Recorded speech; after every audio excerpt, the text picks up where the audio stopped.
বৃষ্টির দিনের সন্ধ্যায় যদি এরকম গরম গরম সিঙ্গারা থাকে তাহলে আর কি চাই, পুরো সন্ধ্যেটার তো জমে ক্ষীর।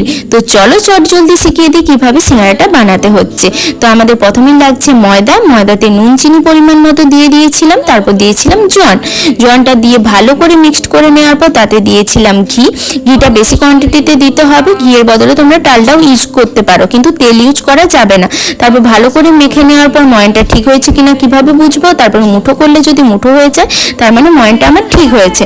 তারপর আমি এতে দিয়ে দেবো উষ্ণ গরম জল দিয়ে ডোটা বানাতে হবে। তারপর বানিয়ে নিয়েছিলাম এই ডোটা, তারপর এটা চাপা দিয়ে 20 থেকে 25 মিনিট রেস্টিং এর জন্য আমি রেখে দেবো। তারপর চলে গিয়েছিলাম একটা পুর বানাতে, তার জন্য কড়া বসিয়ে নিয়েছিলাম, তেল গরম করে বাদামটা ভেজে নিয়েছিলাম।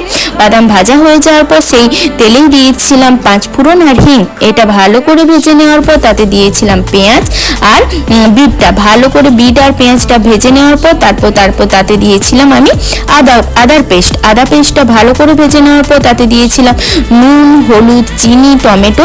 এগুলো ভালো করে যখন কুক হয়ে গেছে তারপর দিয়েছিলাম বয়েল আলুটা দেওয়ার পর মিক্সড করার পর আমি একটা দিয়েছিলাম মশলাটা ছিল মৌরি, জিরে, ধনে, শুকনো লঙ্কা, শুকনো খোলায় ভেজে মিক্সিতে ব্লেন্ড করে ওটাই আমি ইউজ করেছিলাম। তারপর ভালো করে মিক্সড করে নেওয়ার পর তাতে জল দিয়ে কিছুক্ষণ কুক করে এরকম একটা আমি পুর বানিয়ে নিয়েছিলাম। তো তারপর আমি চলে গিয়েছিলাম সিঙ্গারাটা বানাতে। সিঙ্গারাটা বানানোর জন্য আমাদের প্রথমে একটা লুচি বানিয়ে নিতে হবে। তারপর লুচিটা বানানোর পর তাতে আমি মাঝখান থেকে ছুরি দিয়ে কেটে ওই কাটা লুচিরই এই প্রান্ত ওই প্রান্ত জয়েন্ট করে দিয়ে একটা খুলি বানিয়ে নিয়েছিলাম। তারপর সেই খুলিটার মধ্যে আমি ভরে নিয়েছিলাম পুরটা দেওয়ার পর আমি ভালো করে ওই মুখটাকে পুরো সিল করে দিয়েছিলাম যাতে আমার পুরটা কোনোভাবেই বেরিয়ে না আসে। তোমরা আমার হাতটা ভালো করে দেখতে পাচ্ছ, আমি যেভাবে বানাচ্ছি ওইভাবে বানিয়ে নিও।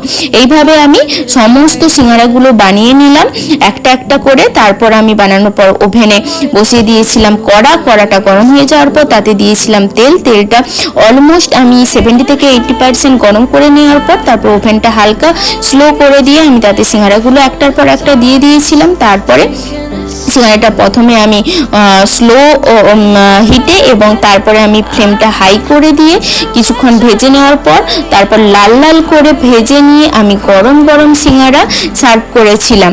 তো এই বর্ষার দিনে গরম গরম সিঙ্গারা তোমরাও বানাতে চলে যাও, তারপর ফ্যামিলির সাথে চা, কফি বা অন্য কিছুর সাথে সার্ভ করো আর ইভিনিংটা খুব ভালোভাবে এনজয় করো।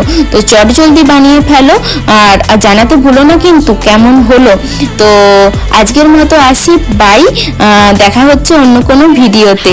তো টাটা।